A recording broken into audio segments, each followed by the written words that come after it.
Dans la grande tradition des pères de l'Église, on a vu dans cette figure de Marthe et de Marie la vie active et la vie contemplative. Alors Marthe, c'est la vie active, hein. Elle s'agite, elle fait des tas de choses pour essayer de préparer la venue du Christ.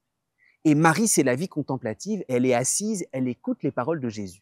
Mais il faut bien comprendre ce que cela veut dire. La vie contemplative chrétienne, hein, dont Marie est la figure, la vie contemplative chrétienne, c'est pas une espèce d'élévation réservée pour une espèce d'élite. La vie contemplative chrétienne, elle commence avec l'accueil de la miséricorde. C'est pas Marie de Béthanie qui s'élève vers Jésus, c'est Jésus qui entre dans sa maison, j'allais dire gratuitement. Nous, souvent, on s'imagine la contemplation, c'est réservé pour certains moines, pour toute une élite spirituelle.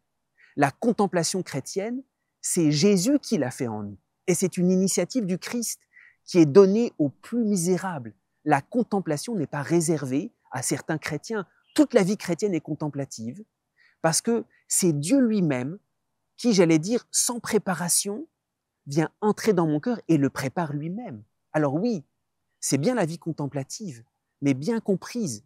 Et Marie, effectivement, est celle qui a bénéficié de la miséricorde de Jésus. On sait que Marie devait avoir une drôle de vie, elle vient briser des parfums, elle a des attitudes d'une femme qui est assez curieuse. Et Marie de Béthanie, en même temps, c'est celle qui figure la vie contemplative, parce que c'est celui qui a reçu la miséricorde qui entre dans la contemplation de Dieu. Alors, il faut toujours se souvenir de cela. La meilleure part, c'est pas une part réservée à des âmes d'élite.